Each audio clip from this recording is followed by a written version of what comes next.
வணக்கம் நண்பர்களே, நான் உங்கள் சம்பத். நீங்கள் பார்த்துட்டு இருக்கிறது Adobe தமிழா. ஃபோட்டோஷாப்பில் தமிழ் ஃபாண்ட்ஸ் டைப் பண்ணுறதுக்கு என்ன சாஃப்ட்வேர் யூஸ் பண்ணணும் அண்ட் நீங்கள் தங்கிலீஷில் டைப் பண்ணாலே அது வந்து தமிழில் டைப் ஆகும்.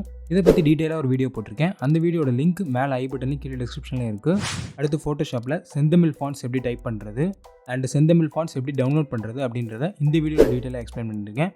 இந்த வீடியோட லிங்க்கும் மேலே ஐ பட்டனில் கீழே டிஸ்கிரிப்ஷனில் இருக்குது. செக் பண்ணி பார்த்துக்கோங்க. ஸோ அந்த வீடியோவில் தான் நிறைய பேர் டவுட் கேட்டிருந்தீங்க. செந்தமிழ் ஃபாண்ட்ஸில் ஒரு வேர்ட் டைப் பண்ணிவிட்டு அடுத்த வேர்ட் டைப் பண்ணுறதுக்கு ஸ்பேஸ் கொடுக்கும்போது இந்த மாதிரி ஒரு சப்போர்ட் ஆகாத ஸ்கொயர் பாக்ஸில் கேரக்டர் ஒன்று வருது அப்படின்னு. ஸோ நானும் செக் பண்ணி பார்த்தேன், அதே மாதிரி தான் எனக்கும் வருது. ஸோ இந்த பாக்ஸ் வந்து ஜஸ்ட்டு செலக்ட் பண்ணி இந்த மாதிரி டெலீட் பண்ணிங்க அப்படின்னா நமக்கு ரெண்டு வேர்டுமே ஜாயின்ட் ஆகிடுது.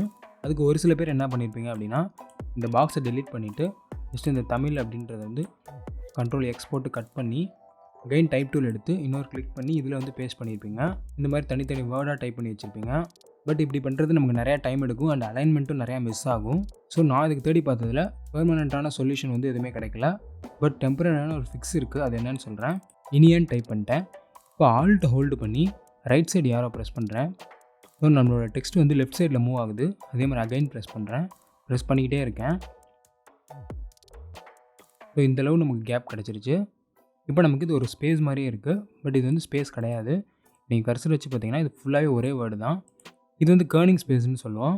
இந்த ஸ்பேஸ் கொடுத்துட்டு இந்த மாதிரி டைப் பண்ணி வச்சுக்கலாம். பட் ஒவ்வொரு டைமும் ஆல்ட்டை ஹோல்டு பண்ணி இத்தனை தடவை சைடு ஏரோ ப்ரெஸ் பண்ணணும் அப்படின்னு கிடையாது. விண்டோவில் போயிட்டு கேரக்டர் பேனல் ஓப்பன் பண்ணிக்கோங்க. இப்போ இந்த இடத்துல கிளிக் பண்ணிங்கன்னா தெரியும். இந்த கேரக்டர் பேனலில் பார்த்தீங்கன்னா இந்த கேர்னிங் ஸ்பேஸ் வந்து 440 இன்க்ரீஸ் ஆகிருக்கு. ஸோ அந்த 440 தான் இது.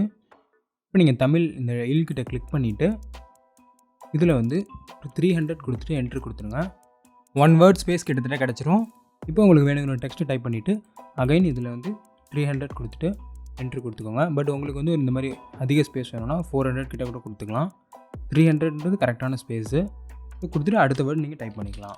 இதுக்கு பெர்மனெண்ட்டான சொல்யூஷன் ஏதாவது கிடச்சிச்சின்னா நான் கண்டிப்பாக அதுக்கு ஒரு வீடியோ மேக் பண்ணுறேன். இந்த டெம்பரரியான ஃபிக்ஸ் உங்களுக்கு யூஸ்ஃபுல்லாக இருந்துச்சா அப்படின்றத கமெண்ட்ஸில் சொல்லுங்கள். இது உங்களுக்கு ஆல்ரெடி தெரியும் அப்படின்னா தெரியாத உங்கள் ஃப்ரெண்ட்ஸுக்கு இந்த வீடியோவை ஷேர் பண்ணுங்கள். அடுத்த வீடியோவில் வேறு ஒரு இன்ட்ரெஸ்டிங்கான கண்டென்ட்டோட சந்திக்கிறேன் நண்பர்களே. நன்றி, வணக்கம்.